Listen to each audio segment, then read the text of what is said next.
نحمده ونصلي ونسلم على سيدنا ومولانا محمد رسوله النبي الأمي الأمين الكريم الرؤوف الرحيم. أما بعد، فأعوذ بالله من الشيطان الرجيم. بسم الله الرحمن الرحيم. شهر رمضان الذي أنزل فيه القرآن هدى للناس وبينات من الهدى والفرقان. آمنت بالله صدق الله مولانا العظيم. إن الله وملائكته يصلون على النبي يا أيها الذين آمنوا صلوا عليه وسلموا تسليما. اللهم صل على محمد وعلى آل محمد كما صليت على إبراهيم وعلى آل إبراهيم إنك حميد مجيد. اللهم بارك على محمد وعلى آل محمد كما باركت على إبراهيم وعلى آل إبراهيم إنك حميد مجيد. مولاي صل وسلم دائما أبدا على حبيبك خير الخلق كلهم. يا رب بالمصطفى بلغ مقاصدنا واغفر لنا ما مضى یا واسع الکرم.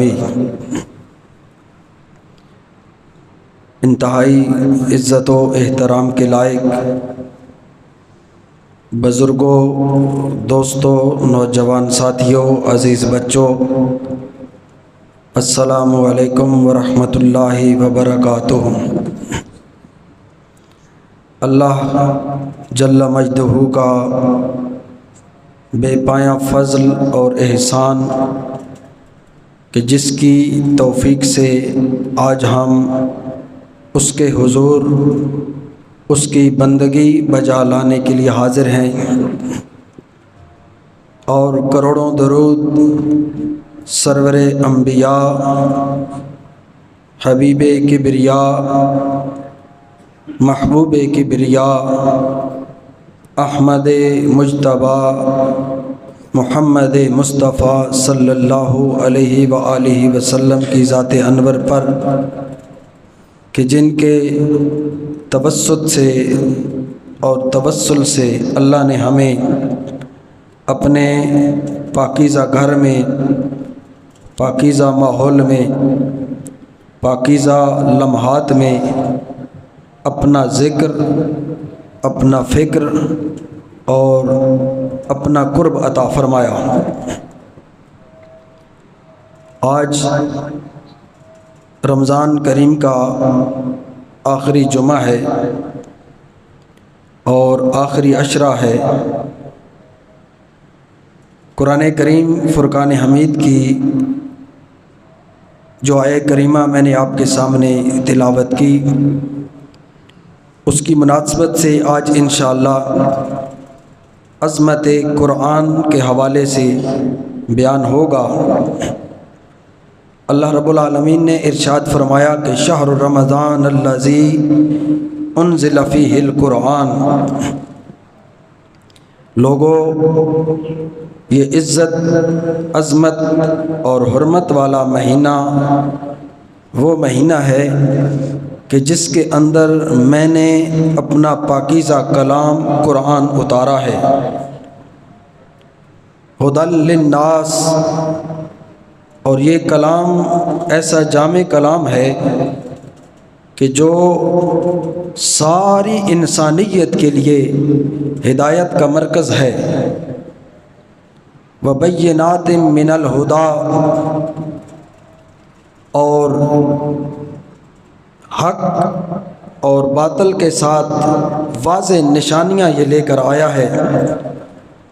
وَالْفُرْقَانِ، اور یہ ایسی کتاب ہے کہ جو فرق کر دیتی ہے اچھوں اور بروں میں، کھوٹوں اور کھروں میں،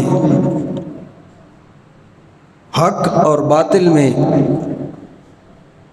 کفر اور اسلام میں۔ یہ ایسی کتاب ہے جو رتی برابر بھی فرق نہیں چھوڑتی۔ یہ دودھ کا دودھ اور پانی کا پانی کرنے والی کتاب ہے۔ قرآن مجید کیا ہے اور اس کی عظمت کیا ہے، اس قرآن کا تقدس کیا ہے، اس قرآن کی طہارت کیا ہے، اور اس قرآن کی شان کیا ہے۔ اس کائنات میں کوئی مخلوق ایسی نہیں جو قرآن کی عظمت کو پا سکے۔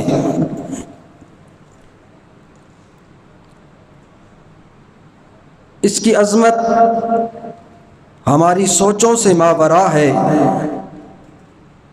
ہمارے علم سے ماورا ہے،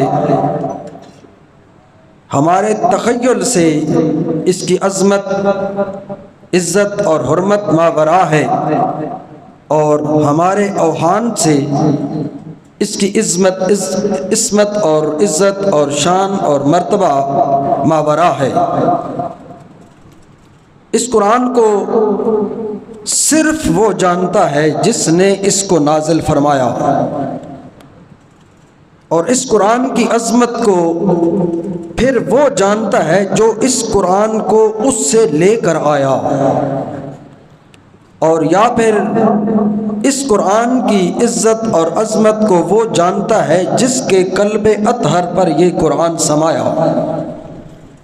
اس کے علاوہ کسی مخلوق کے اندر اتنی جرت، اتنی پاور اور اتنی طاقت، اتنا عقل، اتنا علم، اتنا شعور،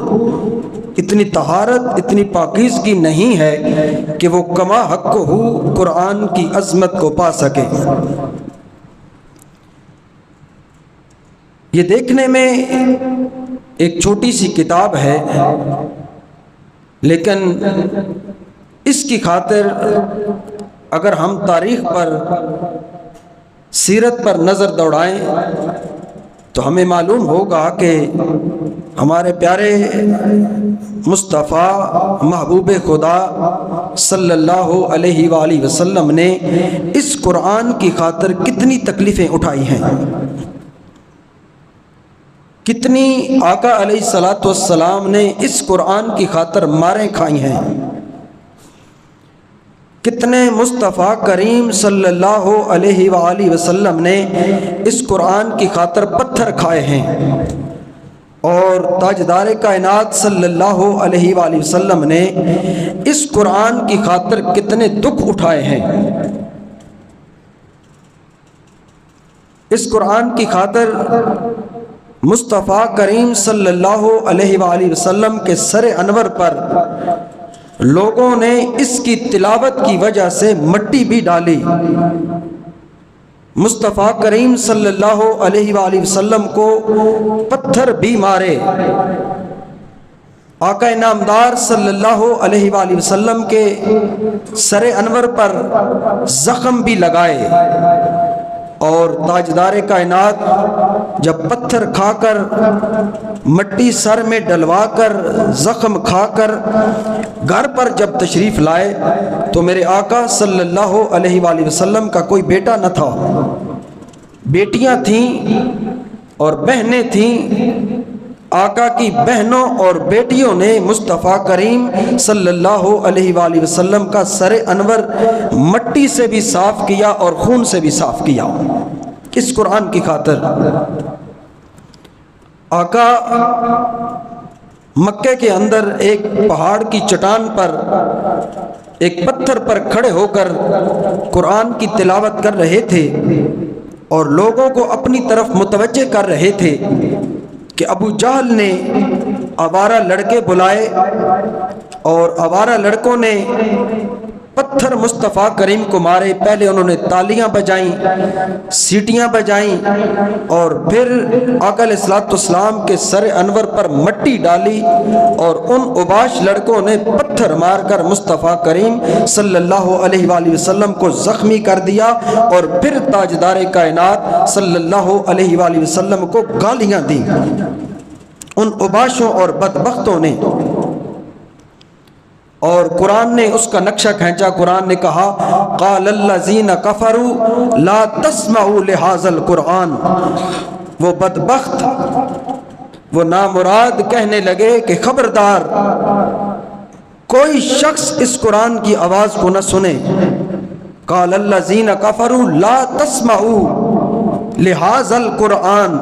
کوئی بندہ اس مصطفیٰ کی زبان سے نکلنے والے قرآن کی تلاوت نہ سنے۔ اور علماء فرماتے ہیں کہ اس قرآن کو اللہ نے اتنی عزت، عظمت اور رفت والا بنایا ہے کہ کائنات کا نظام اسی قرآن کے وجود سے چلتا ہے۔ فرمایا کہ کوئی بندہ یہ خیال نہ کرے کہ میں وڈیرا ہوں، میری طاقت بڑی ہے، میرے پاس عہدہ ہے، میرے پاس زمین ہے، میری کھیتی باڑی ہے اور میرا ڈیرا چل رہا ہے۔ علماء فرماتے ہیں کہ یاد رکھیں اس زمین پر جس دن قرآن کی آواز آنی بند ہو گئی وہ اس کائنات میں ہوائیں چلنے کا آخری لمحہ ہوگا۔ جب قرآن کی تلاوت دھرتی پر بند ہو جائے گی ہوائیں چلنا بھی بند ہو جائیں گی۔ علماء فرماتے ہیں جس دن قرآن کی آواز بند ہو گئی آسمانوں سے اللہ بارش کو برسانا بند کر دے گا۔ قرآن کی تلاوت جس دن بند ہو گئی زمین سے کھیتی اگنی بند ہو جائے گی۔ اگر زمین سے کھیتی اگ رہی ہے تو یہ صدقہ تلاوت قرآن ہے، آسمانوں سے بارش برس رہی ہے تو یہ صدقہ تلاوت قرآن ہے، یہ ٹھنڈی ٹھنڈی ہوائیں چل رہی ہیں تو یہ صدقہ تلاوت قرآن ہے۔ یہ ہرے بھرے کھیت کیوں ہیں؟ یہ بارشیں ڈھونڈ ڈھونڈ کر کھیتوں پر قطرہ قطرہ کیوں برسا رہی ہیں؟ یہ کون سی طاقت ہے جو بادلوں کو کھینچ کھینچ کر لا رہی ہے؟ اور کوئی تو ہے جو ٹھنڈی ٹھنڈی ہوائیں چلا کر ٹھنڈی ٹھنڈی ہواؤں کو اس زمین کی طرف کھینچ کر لا رہا ہے۔ تو جواب آیا کہ کون ہے اور کیوں چلاتا ہے؟ فرمایا جس دن اللہ فرما رہا ہے لوگوں اس دھرتی پر جس دن میرا کلام بند ہو گیا زمین ایک ایک بوند کو ترسے گی، یہ بارش کہیں نہیں برسے گی، یہ زمین کی کوک بانجھ ہو جائے گی جس دن اس کلام کی تلاوت بند ہو جائے گی۔ فرمایا یہ گھاس یہ تیلے کو تم ترسو گے جس دن میرے کلام کی تلاوت اس دھرتی پر بند ہو گئی۔ فرمایا یہ نہ گندم اگے گی نہ یہ مکئی اگے گی، اور فرمایا ہر طرف ہوگی تو صرف تباہی اور تباہی ہوگی۔ بلخ کے شہنشاہ حضرت ابراہیم بن ادم رحمت اللہ تعالیٰ علیہ کے بارے میں آتا ہے کہ جب آپ نے بلخ کی شہنشاہی کو چھوڑ دیا اور قرآن کی ضرب لگی دل پر ایسی چوٹ لگی کہ اس چوٹ سے دل کی دنیا بدل گئی، شہنشاہی کو چھوڑ دیا، بلخ کی بادشاہی کو چھوڑ دیا، فقیر بن کر ایک جہاں پر بچے معصوم قرآن پڑھتے تھے ایک مدرسے میں ٹوٹی ہوئی چٹائی پر بلخ کے شہنشاہ نے ڈیرا لگایا اور صبح بھی اٹھ کر بچوں کا کلام سنتا تھا، شام کو بچوں کا کلام سنتا تھا، صبح دوپہر اللہ کا کلام سن کر اپنے من کی اجڑی ہوئی کھیتی کو وہ بلخ کا جو شہنشاہ تھا ابراہیم بن ادم اس من کی کھیتی کو سیراب کیا کرتا تھا۔ روایات میں آتا ہے کہ ایک گھوڑ سوار آیا اور اس نے اسی مدرسے کے ایک بچے کو پکڑا اور اس بچے کے منہ پر زور سے تماچا مارا۔ یہ فقیر بیٹھا ہوا دیکھ رہا تھا۔ جب اس نے دیکھا کہ مدرسے کے بچے پر تھپڑوں کی بارش کر رہا ہے، بلخ کا شہنشاہ ابراہیم بن ادم اٹھا اور اپنے ہاتھ کی طاقت سے اس کا ہاتھ پکڑا اور کہا، بدبخت، یہ صبح و شام اللہ کے کلام کی تلاوت کرنے والے بچے ہیں، یہ اللہ کا قرآن پڑھنے والے بچے ہیں، تو ان پر تھپڑوں کی بارش کیوں کر رہا ہے؟ تو اس نے کہا، اے درویش،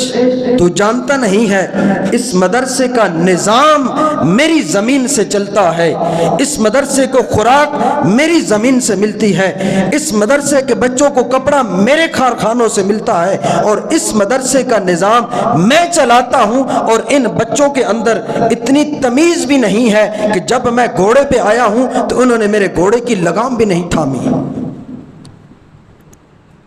تو اس نے حضرت ابراہیم بن ادم نے فرمایا، اے شہنشاہ وقت، ایک وقت تھا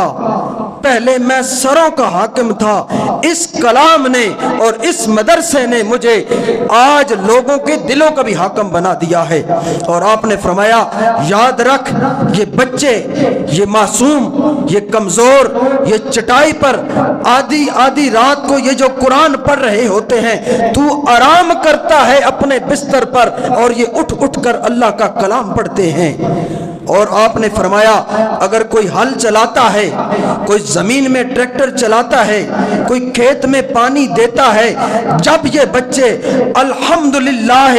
رب العالمین کی صدا دیتے ہیں، اللہ کی آسمانوں سے آواز آتی ہے، حمدنی عبدی، اے فرشتو جاگ جاؤ، زمین پر دیکھو،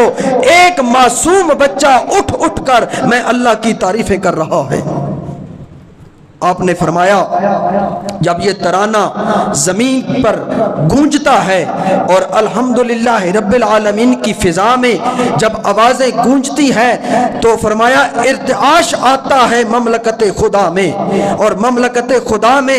ایک نور پھیل جاتا ہے، نور کی ہوائیں پھیلتی ہیں، رحمت برستے لگتی ہے فضاؤں میں۔ جب زمین کی کوکھ پر کوئی بندہ الحمدللہ رب العالمین کہتا ہے، فرمایا اسی وقت جب زمین سے الحمدللہ رب العالمین کی صدا گونجتی ہے، اللہ فرماتا ہے، فرشتوں، یہ جو زمین کے اندر دانہ ڈال رہا ہے، اس دانے میں بھی برکت ڈال دو۔ اے فرشتوں، یہ جو زمین کے اندر پھل لگا ہوا ہے، اس الحمدللہ رب العالمین پڑھنے کی برکت سے اس پھل کے اندر رس ڈال دو۔ اور فرمایا، محنت، جتنی محنت کش جتنی محنت کرتا ہے، اللہ فرماتا ہے اس میرے کلام کے صدقے اس کی محنت کے اندر چاشنی ڈال دو۔ اور فرمایا کہ صبح کے وقت اللہ خاص طور پر ارشاد فرماتا ہے، فرشتوں، یہ جو صبح کے وقت بندہ سو رہا ہے، فرشتے ہر دم تیار رہتے ہیں۔ مصطفیٰ کریم نے فرمایا، جو فجر کی اذان سن کر بندہ بستر پر سوتا ہے، فرشتے ہر وقت اپنے ہاتھ میں آگ پکڑ کر، آگ کے انگارے پکڑ کر اللہ کی بارگاہ میں عرض کرتے ہیں، مولا، یہ بدبخت ہے، یہ نادان ہے، یہ تیرا نافرمان ہے، اس نے تیری آواز سن کر بھی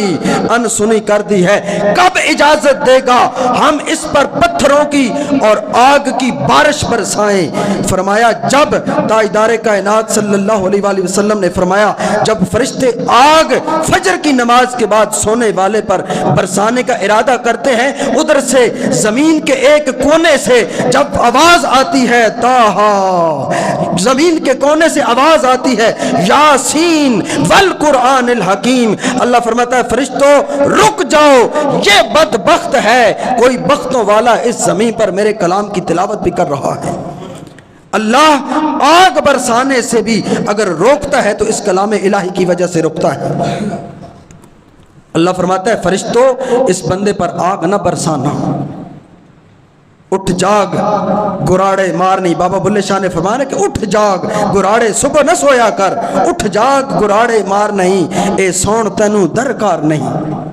بلے شاہ نے فرمایا ایک دن جہانو جانا ہے جا قبراں وچ سمانا ہے، اور فرمایا تیرا گوشت کیڑے کھانا ہے، اتھے آنا دوجی وار نہیں،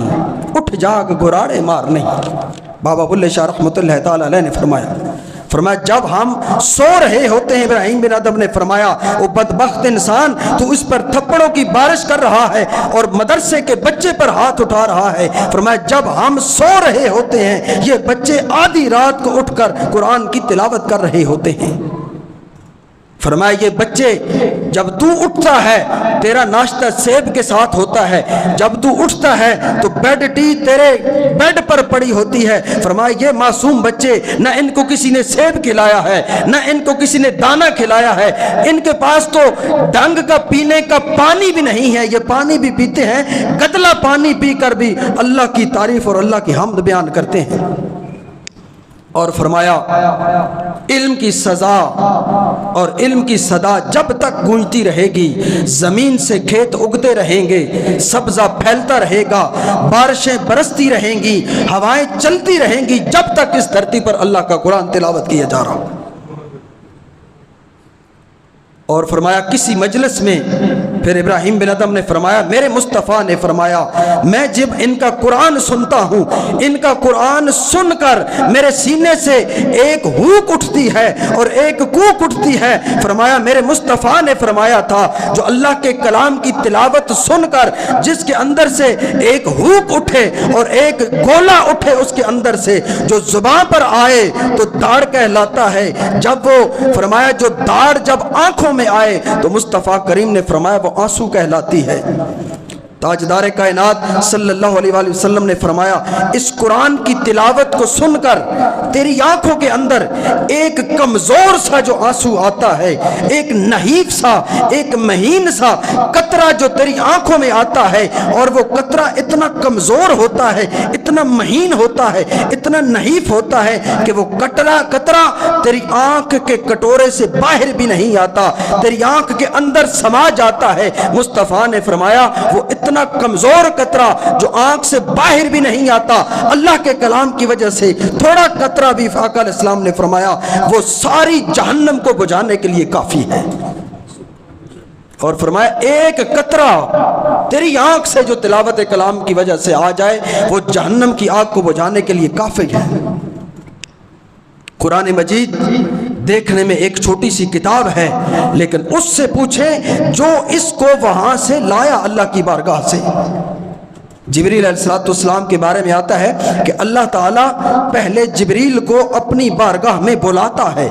جب آسمان سے کوئی آیت دینی ہوتی، کوئی کلام دینا ہوتا، کوئی صورت قلب مصطفیٰ پر اتارنی ہوتی تو اللہ جبریل کو پہلے اپنی بارگاہ میں بلاتا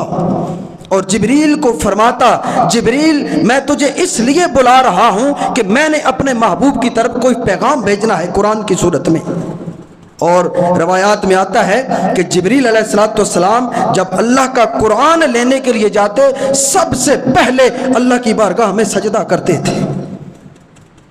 600 پروں والا جبریل، اور جبریل کے پر کی روایات میں آتا ہے کہ اتنی طاقت ہے جبریل علیہ السلام، روح الامین کہا گیا ہے، اللہ کا امانت دار فرشتہ، اللہ کا امین فرشتہ جس نے سب سے پہلے نور مصطفیٰ کو سجدہ کیا تھا، وہ فرشتہ آدم علیہ السلام کی بارگاہ میں سب سے پہلے جب اللہ نے حکم دیا سجدے کا، سب سے پہلے جس فرشتے نے سجدہ کیا مصطفیٰ کریم صلی اللہ علیہ وآلہ وسلم کا نور مبارک جب آدم کی پیشانی میں چمک رہا تھا، اس نور کی چمک کو سب سے پہلا سجدہ جس نے کیا وہ جبریل تھا۔ اللہ نے فرمایا آج تو نے سجدے کا حق ادا کر دیا ہے، آج جا تجھے میں جبریل نہیں جبریل امین کا تاج عطا کرتا ہوں۔ آقا علیہ السلام نے فرمایا اس کے 600 پر ہیں، اگر 600 پروں میں سے ایک پر کے نکر کو بھی یہ اگر حرکت دے تو 14 طبق روئی کا مصطفیٰ کریم نے فرمایا روئی کا بمبا بن کے ہوا میں اڑ جائے۔ 600 پروں میں سے ایک پر کو ہلکا سا جھٹکا دے تو 14